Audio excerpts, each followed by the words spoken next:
అనే అమ్మాయిని అదే గ్రామానికి చెందిన బాజీ అనే వ్యక్తి గత 3 సంవత్సరాలుగా ప్రేమిస్తున్నానని చెప్పేసి ఆ అమ్మాయి మైనర్గా ఉన్నప్పుడే 3 సంవత్సరాలుగా ప్రేమిస్తున్నానని చెప్పేసి ఆ అమ్మాయి మీద మైనర్గా ఉన్నప్పుడు లైంగికంగా దాడి చేసి అలాగే నువ్వు నాతో పాటు రాకపోతే నిన్ను యాసిడ్ పోయి చంపేస్తాను మీ తల్లిదండ్రులను చంపేస్తానని బెదిరించి ఆ అమ్మాయిని ఇంట్లో నుంచి తీసుకెళ్లి గుంటూరులో వేరే కాపురం పెట్టాడు.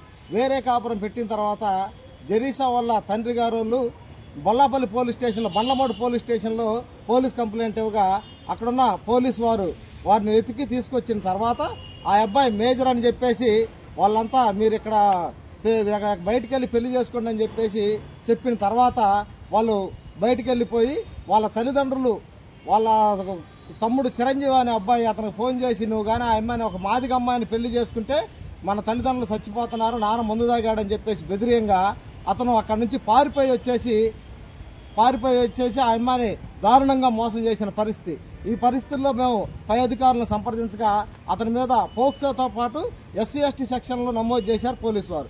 నమోదు చేసిన తర్వాత మొదట్లో అసలు ఈ అబ్బాయి 19 సంవత్సరాలు అని చెప్పి అసలు చదువుకోలేదని చెప్పి ఆధార్ కార్డు మీద కేసు నమోదు చేసి 19 సంవత్సరాలు ఆధార్ కార్డు మీద బేసిక్ మీద కేసు నమోదు చేసి ఆ తర్వాత ఎక్కడో ఫేక్ సర్టిఫికేట్లు ఈపూర్ మండలం కొండ్రముట్ల గ్రామంలో ఉన్న ఆర్సీఎం స్కూల్లో ఒక ఫేక్ సర్టిఫికేట్ తీసుకొచ్చి ఆ అమ్మాయి అతన్ని మైనర్గా చూపించి అటు ప్రభుత్వాన్ని ఇటు పోలీసు వారిని ప్రజల్ని కోర్టుల్ని నమ్మించి అతను బెయిల్ తెచ్చుకోవడం జరిగింది. మిత్రులారా, అతనికి 19 సంవత్సరాలు నిండిపోయి 20 సంవత్సరాలు నడుస్తుంది.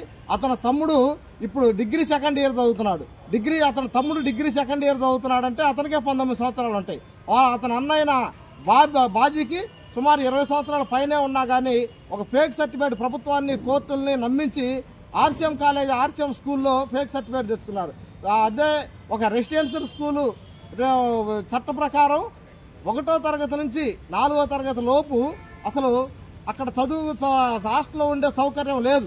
కానీ వాళ్ళు హాస్టల్లో 1వ తరగతి నుంచి హాస్టల్లో ఉన్నాడని చెప్పేసి కనీసం ఆ కొండ్రముట్ల గ్రామానికి వీళ్ళుండే గ్రామానికి 50-60 కిలోమీటర్ల దూరంలో ఉంటే 50-60 కిలోమీటర్ల దూరాన్ని వాళ్ళు హాస్టల్లో 1వ తరగతి అంటే 5 సంవత్సరాల పిల్లగాన్ని 1వ తరగతిలో హాస్టల్లో ఉంచారని చెప్పేసి ఒక దొంగ సర్టిఫికేట్ తీసుకొచ్చి జరీరా జీవితాన్ని నాశనం చేయడం కోసం అక్కడున్న వాళ్ళ తల్లిదండ్రులు వారి బంధువులు కలిసి అంతా ప్రభుత్వాన్ని మోసం చేసి కోర్టులు మోసం చేస్తున్నారు.